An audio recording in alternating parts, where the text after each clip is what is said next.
Hey, Paulies Sleepers fans, how you living? We're back here to do another video preseason 2018 NFL. Looking at some possible landing spots for rookies today. Going to talk about a big trade, and then we're going to finish up the NFC East. I did my NFC preview and did not have time for the NFC East. So we're going to wrap that up today, talk about rookies, possible landing spots, rookies that could have some fantasy impact right away depending on where they go. And then we'll do the AFC here in a couple days. So let's start right off with the big trade. The Patriots traded Brandon Cooks to the Rams.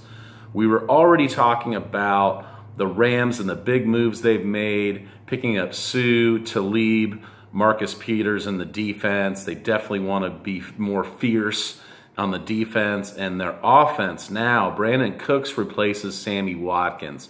Now, if you look at some of the advanced metrics, Cooks is really a better version of Sammy Watkins. Air yards, Sammy Watkins had like 15.2, Cooks had 15.9. Yards per catch, Sammy Watkins had like 15, Brandon Cooks had like 16.9. He did 65 catches last year, over 1,000 yards and 7 touchdowns for the Patriots. Not bad on a team that has a lot of mouths to feed. And this team has a lot of mouths to feed too, but I think they're really putting their stock in Brandon Cooks. It also came out that they tried to trade Tremaine Johnson for Brandon Cooks. So this isn't what some analysts said, a consolation for not being able to get Odell Beckham. This is who they wanted, and now reports are coming out that they're going to ink him because he's on the last year of his rookie contract. Another reason why the Patriots traded him. They don't ever want to pay anybody big money, so because Tom gets it all. Look for them to ink Cooks before the season starts and really put some stock into him.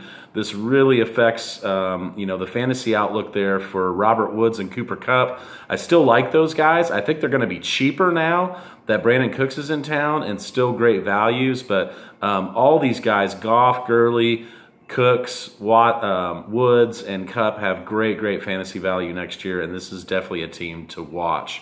So moving on to the NFC East. We'll start with the Cowboys here. They haven't really done that much in free agency. They really live and die by tackle Tyron Smith. And Ezekiel Elliott's value is linked to his health. He missed a lot of time last year, and that definitely hurt them.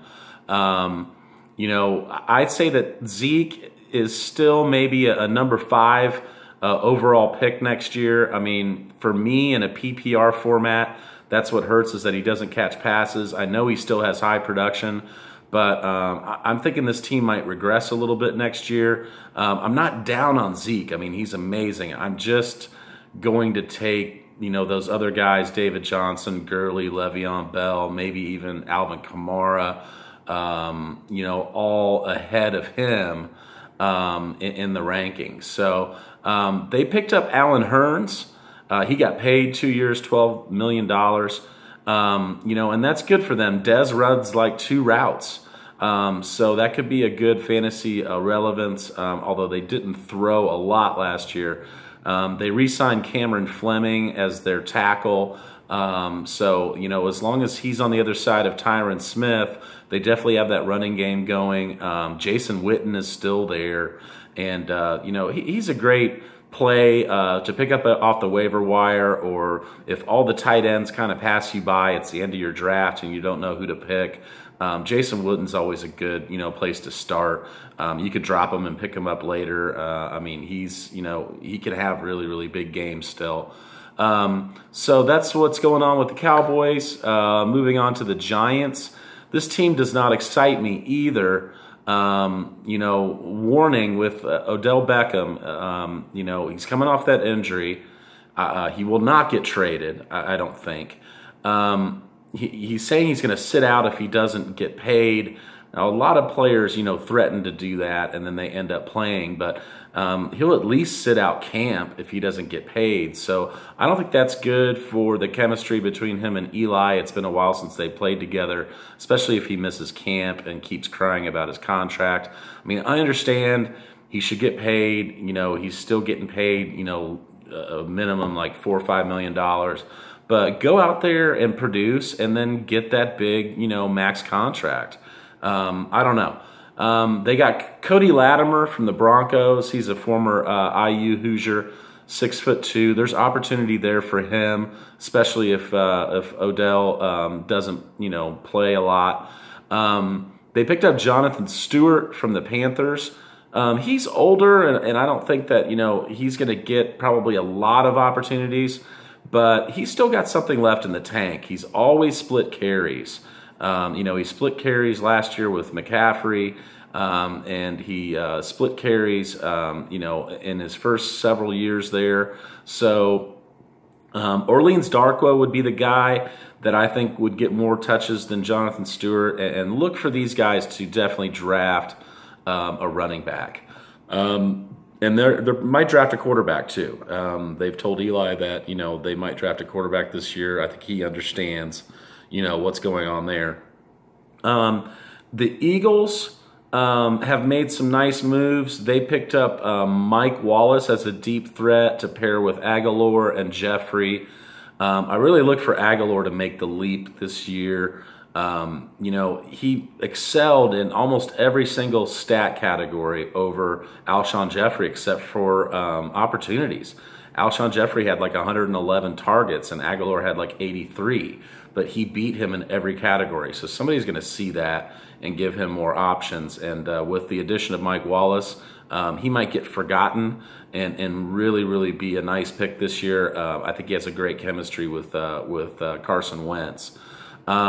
So they still have Wentz. They're probably going to keep Foles. Doesn't look like they're going to trade him. I don't know. But, either one of those guys can definitely take care of business. They lost Trey Burton, so that helps Zach Ertz. He's definitely going to be probably a late second round, early third round pick next year. Zach Ertz had a great season. Their running backs are Jay Ajayi and Corey Clement. He's on the rise. He should have been one of the players I talked about in my last video, along with Marlon Mack and Tariq Cohen and some of these guys that I would like to see get more touches. He had 100 yards and a touchdown in the Super Bowl. Very athletic. And I know I mentioned this a lot, but Ajayi's got no cartilage in one of his knees, and that's going to catch up with him at some point, and when he does, he'll be done. So if something like that happens, Clement could definitely step into a feature role, and that would be huge. So look to draft him later on. I can't really tell right now, but he'll probably go in the 7th or 8th round, and will be a good value there. So this team has got fantasy goodness all over it. Carson Wentz, Zach Ertz, Ajayi, Clement, Aguilar, Jeffrey, Mike Wallace, all those guys can be definitely drafted and counted upon to get some points. Big defensive signing, they picked up Haloti Ngata to a 1-year contract, but he's huge. He will plug up the middle for them and help their run defense. So this team is definitely going to be good for fantasy once again. The Redskins, gone is Kirk Cousins. Enter Alex Smith, about 5 years older than Kirk Cousins. I mean, really probably not the best move for the Skins, but Alex Smith does like his tight end.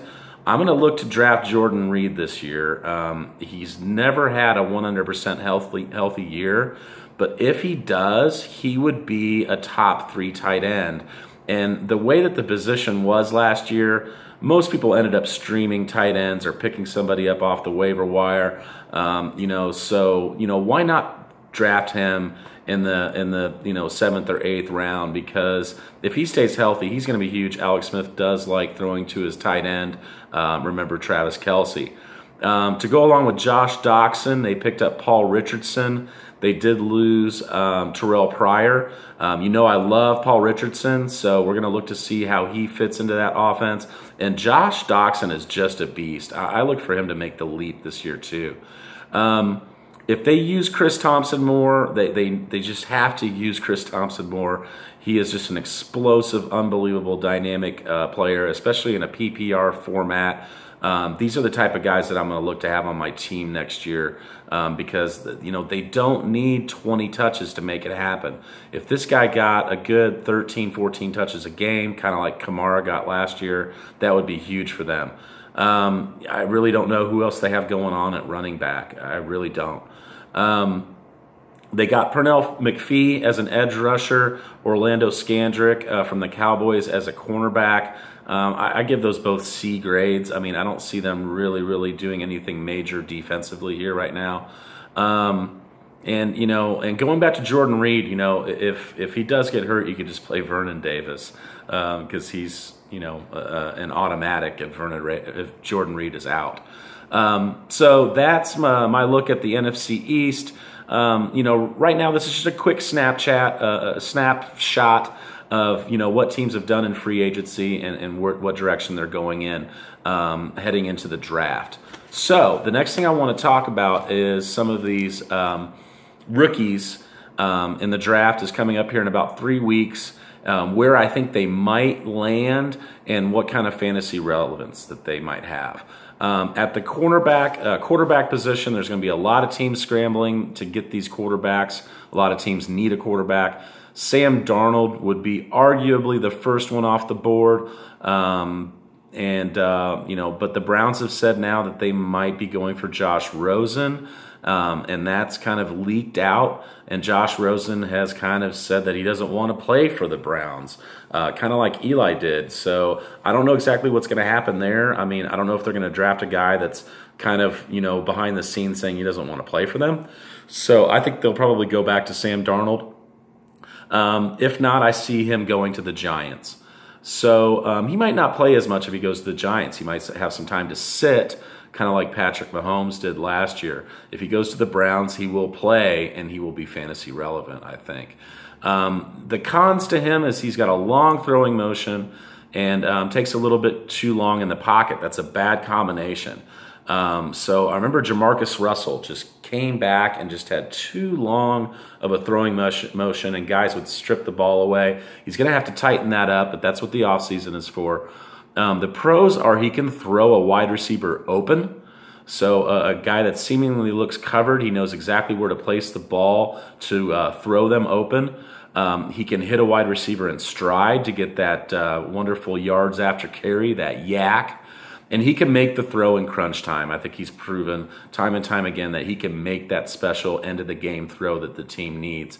And that's why he's coveted so greatly. You know, these guys that perform under pressure, that can get it done in crunch time, that's what teams want. So let's move on to Josh Rosen out of UCLA. He's kind of pulling an Eli Manning here, maybe, saying that he doesn't want to play for the Browns. I think he's pro-ready, maybe one of the most pro-ready quarterbacks in the draft. Very good mechanics, very good quick release, and his cons, you know, he hangs onto the ball a little too long too sometimes, and then his personality is going to need to be the right fit with an organization. Seems like he might not mesh with some owners. Some things that I've heard out of the interviews that were held in Indy when they did the NFL Combine here is that, you know, he clicked with some guys and other guys he didn't click with. So, you know, that's one thing that they don't look into when they do these mock drafts. They're just saying, oh, he's a good fit here, he's a good fit here for the team. But if when he sat down with management, they didn't like him, they're not going to draft him. So we want to keep an eye on that. That guy's pro-ready and could definitely make a fantasy impact in the right situation. Baker Mayfield out of Oklahoma is a personality, to say the least. Kind of reminds me of Broadway Joe back in the day. Maybe not in you know, playing like Joe Namath, but definitely in his personality. So I think his best fit is New York Jets, a town where he can, you know, open up that big personality. The town will, you know, definitely like that arrogance. So I could see him going there. The pros, he stays in the pocket when he needs to. He evades the pass rush and gets out of the pocket when he needs to. That's a very, very good trait to have in a quarterback. He's a competitor. He's arrogant. He goes really well through his read options and can hit the third or fourth read quickly. His cons are his arrogance. So that could be a pro or a con, depending on where he lands and how the team manages it. The other big con would be his height. He's kind of Drew Brees size. That's been a height where, quarterbacks of that height or smaller have a hard time succeeding in the NFL. So, if you watch Drew Brees play, he kind of gets up on his tippy toes to look over those big offensive linemen every single time he throws the ball. I'm serious, watch it. It is really insane how he does it. And then he kind of comes down back on his feet and makes the throw. It's like he gets a little preview of the throw. A lot of guys can't do that. That's something that, Drew Brees is, definitely, kind of fit into his game. But he could be a good player and has some good promise. So we're going to want to watch and see where he goes. Josh Allen from Wyoming has been moving up the draft boards. I think he might go to a place like the Broncos. They have the 4th overall pick. He's 6'4", 237, kind of like a white Cam Newton. That's bigger than most linebackers. That could be a big plus. That could be a very good plus for fantasy. If he runs and gets that 8-yard run, that 13-yard run, that 20-yard run, 5 here, 3 there, before you know it, he's got 60, 70 yards rushing.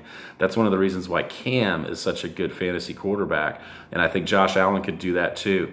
Pros are his size and his strength, his arm strength, his confidence, his mobility in the pocket.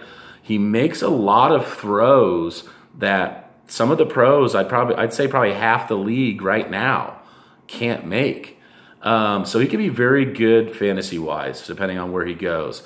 Cons are, he's inconsistent and sometimes inaccurate, but that's something they need to work on. If he goes to a place like the Broncos, Emmanuel Sanders and Demaryius Thomas would move up big time. Also looking for Lamar Jackson, where he goes. Out of Louisville. I watched this guy play. He may be the best fantasy football prospect coming out of this draft, depending on where he goes. And maybe not at the beginning of this year, maybe halfway through the year, definitely next year, depending on where he goes. I've heard the Jags. I've heard the Saints. If he goes to the Saints, he'll be the heir apparent and won't get any time this year unless Drew Brees gets hurt. But if he goes to the Jags, he's going to start early. Look for him to start by week 4, week 5. I think this could be really, really big for fantasy, good for Leonard Fournette, Keenan Cole, Marquise Lee, those guys out in Jacksonville. He's a rich man's Tyrod Taylor. Really, he's fantasy relevant because he's so mobile and because he's going to run so much. He didn't run at the Combine, and he didn't run at his pro day. And that may hurt him a little bit on draft boards, but I can see why he did it. I think he doesn't want to be known as a running quarterback. He wanted his arm and his quarterback strengths to speak for themselves on draft day. So I think that's why he did it personally. And like I said, depending on where he goes, he could be the fantasy-like version of Deshaun Watson this year. Maybe not that awesome like Deshaun Watson had 4 to 6 touchdowns a game, but could still be really good and maybe cheap in your drafts. Definitely if you're doing like a dynasty league, I would definitely look to get him while all these other guys are picking up these other players. I would look to get Lamar Jackson in a dynasty league if he's, depending on where he goes. The dark horse for me would be Mason Rudolph out of Oklahoma State. He has all the tools. He's moldable, which I think could lend himself to maybe being a Patriots player at some point. Belichick's going to like a guy that can be moldable into his scheme. And, a lot of people are saying the Patriots have their eye on a guy, and I have a feeling that it might be Mason Rudolph, which would mean probably nothing for fantasy this year unless Tom gets hurt, but could be another good dynasty league pick. Moving on to running backs, some very exciting running backs this year. It seems like there's been Great running back classes here the last few years, especially last year, but I don't think this one is going to be, any worse than those. I mean, I think this one could be better than last year. And the number one prospect is Saquon Barkley. This guy just absolutely broke the combine in Indy. He's faster than Devin Hester at 238 pounds. He ran a 4.440. That's faster than Devin Hester. He was stronger than Luke Kuechly and did like 29 reps on the bench. And then he jumped higher than Odell Beckham Jr. and Julio Jones with like a 31-inch vertical. It's just unbelievable, the raw talent this guy has. He's versatile. He could do it all. He's your third down back. Definitely can catch the ball. He's almost really better as a receiving running back than running. The cons, he tries to hit the home run all the time, and he's not so great in between the tackles. When he runs in between the tackles, he looks too often to find that hole and can get stuffed, but he makes up for it by having huge plays. So, I mean, a lot of scouts and analysts have said that he just had a perfect combine, and he's going to be really, really good. Are the Browns going to get him? A lot of people are saying the Browns are going to get him with their number 4 pick. They got Carlos Hyde, though. I mean, Carlos Hyde is really, really, really good. He's only like 28 years old. They still have Duke Johnson there. With everybody else that they've picked up, and they picked up Tyrod Taylor to at least start the season as the quarterback, and I think that's going to be great for fantasy. But, I know they are going to take a quarterback with their number 1 pick. I don't know if it's going to be Darnold or Rosen or who, but I don't think they're taking Saquon Barkley with their number 4 pick. I think they're going to take Chubb, the pass rusher, to pair with Myles Garrett. I think that would just be absolutely nasty. So I think Saquon Barkley could end up going to the Giants or the Broncos or the Colts or the Bucks. The Bucks stops at the Bucks. I mean, he's not going to move past that far. The only way the Colts would pass on him is if Chubb isn't there. And if he's there, that means that the Browns have already taken Chubb. And heck, the Giants might take Chubb number 2. So it really depends on what happens with those first few picks, where he goes. But he could end up being a Giant, a Bronco, a Brown, a Colt, a Buck, any one of those teams. I mean, the best fantasy-wise team for him to go to would probably be the Bucks, with the Colts being a strong second. Because if you put him with Peyton Manning, no. I wish we still had Peyton Manning. We've got a injured shoulder Andrew Luck. Anyway, that was some old school Colts fan talking. So that's Barkley. Darius Juice is the next guy out of LSU. He could end up being a Colt in the 2nd round. Rumors of the Eagles maybe trading up for him. He could end up on the Bucks. The Lions really need a running back. A lot of guys are saying that, pound for pound, he's probably the best value, considering Saquon's going to be a number 5 pick, and you could probably pick this guy up at the beginning of the 2nd round. Huge fantasy upside for this guy, depending on where he goes. He's another 3rd down back. He backed up Leonard Fournette. When Leonard Fournette got hurt, he played a majority of the season. His sophomore year, had a breakout, 7.6 yards per carry, which is sick. The con here is knee concerns, which it seems like a lot of these guys have knee concerns. But depending on where Darius goes, that could be huge, immediate fantasy impact. The next 2 are from Georgia, Nick Chubb and Sony Michael. I mean, God, these teams are football factories, really. I mean, Chubb played with Todd Gurley, and Darius Juice played with Fournette. And Georgia right now, they've got Chubb and Sony Michael. I mean, it's amazing. Both of these guys are great. Nick Chubb is very fast, physical, tough to tackle. Also some knee concerns. He missed 2015 with a knee injury. But he's pro-ready. Depending on where he goes, he could be make a great fantasy impact. I look for him to maybe end up at a team like the Jets or the Broncos. He'll also be like a 2nd or maybe early 3rd round pick. Sony Michael, PlayStation. He's squashed the rumors that he could be converted to a wide receiver. and said, no teams have asked me that. You know, there was reports that teams were asking him about being a wide receiver at the combine. He came immediately out and said, no, nobody asked me that. I'm a running back. So he squashed that. His con is he ran a slower 40, 4.54, but the pros are he's very versatile and he's very, very strong. I think wherever he goes, and I could see him end up at a team like the Ravens maybe, to pair with Alex Collins, he could be, you know, pro-ready, fantasy-ready right off the bat as well. Another one that's flying a little under the radar is Rashad Penny out of San Diego State. There's comparisons to Marcus Allen here. He had 4 touchdowns in his Pro Bowl. Maybe the best value here in the draft because he'll be a 2nd or 3rd rounder. 7.4 yards per carry in his junior and senior years. Dangerous downhill runner. He needs to go to a zone blocking scheme to fit, and I hope that he does. I hope that some team doesn't realize, you know, that he's that type of player and draft him mistakenly. But the Broncos run a zone blocking scheme, and that could be really, really big for them. The cons for him are learning issues, supposedly a slow learner. You know, I don't know that. I don't want to throw shade on him and say that he's not a, but you know, there are a lot of talk about that on the draft boards. So he may need to start slow. This guy may not have a huge immediate fantasy impact, but definitely somebody I would look to get depending on where he goes.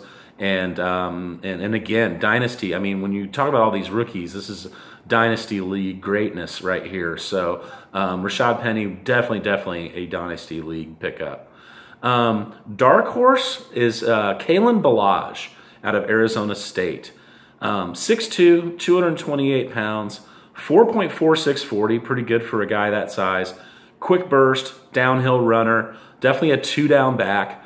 The cons for him are he plays a little soft, he needs a good coach, and that's where I see maybe the Patriots taking him. The Patriots, now that they've traded Cooks, have 2 first-rounders and 2 second-rounders. And they can pick this guy up probably in the 3rd or 4th round, so they're not going to need to get one of these touted running backs that are going to go in the 2nd or 3rd round. They'll be the ones that pick up this guy in the 4th or 5th round, and everybody will be like, oh, who's that guy? And he'll just be amazing. So I'm going to keep my eye on that guy and see where he goes. I think he can definitely be a sleeper, Paulies Sleepers. So we're going to finish up with wide receivers here. Calvin Ridley is the, you know, Saquon Barkley of wide receivers this year. Everybody's talking about him. Pros, he runs the whole route tree, ran a 4.4340, which is, you know, blazing fast. He could grab the ball up at his high point. I kind of will use a comparison to Mike Evans, a shorter Mike Evans, because he's 6'1", and Mike Evans is like 6'4". Cons are his thin frame. He needs to put on some weight, I think. At one point, he was listed at 180. When he went to the combine, he listed at 190. And a lot of people were like, yeah, get on the scales, dude. You still look really, really small. So he definitely needs to, you know, eat a few burgers and pizzas. Maybe he can go out with me and we can fill up. I could show him how to put on some weight. He didn't dazzle in his jump drills or his cone drills either. But, you know, definitely a pro-ready player, and especially, like I said, that ability to jump up and get that 50-50 ball. A lot of NFL teams like that, and I could see him going to the Bears, who have the number 8 overall pick, or the Ravens, who I think pick like 12, and he's definitely going to go in that 8 to 12 range. If he goes to the Bears, I mean, they're trying really hard to give Trubisky a lot of weapons. They got Allen Hurns, they got Trey Burton, they got Taylor Gabriel. Now, if they get a guy like this, you know, the Bears could definitely be one to watch. I could also see them taking like one of the guards from Notre Dame too, to shore up that offensive line. So we'll see what happens there. Calvin Ridley definitely can make an impact. And while we're talking about wide receivers, it is a lot harder for rookie wide receivers to make an impact like these rookie running backs do. So this is much more important where they go, where they're at in the depth chart, who they're behind, what kind of opportunity they're going to get. Calvin Ridley, I think, will go someplace and start right away. Cortland Sutton will probably go someplace and start right away too. Very good. I like this guy. Out of SMU, he's 6'4", big arm span, 32.38, which is huge. So he can use his length to get balls. His hands are excellent. He's got the size at 6'4". He's played against top corners and done well. He's played against a lot of double teams and done well. So this guy has been pro ready, I think, for you know, his whole college career. He's ready to go. I could see him going to the Cardinals or the 49ers. I really like the Cardinals to pick up this guy to be the heir apparent to Fitz. And they lost John and Jaron Brown, so they need somebody bad to go opposite Fitz and then take over as the #1 wide receiver down the road. I could see him going to a team like the Bills where he would die, or maybe the Colts too, because the Colts need wide receivers, and they have a couple second-round picks. His only con is he ran a 4.5 40. That's not always a good indicator, though. I mean, this is definitely a move the chains guy, like a Jarvis Landry type of guy.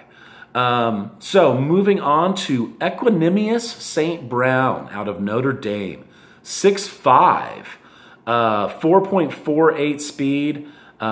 His size and his speed are big pros. His way that he controls his body through the play, his hands, all great pros.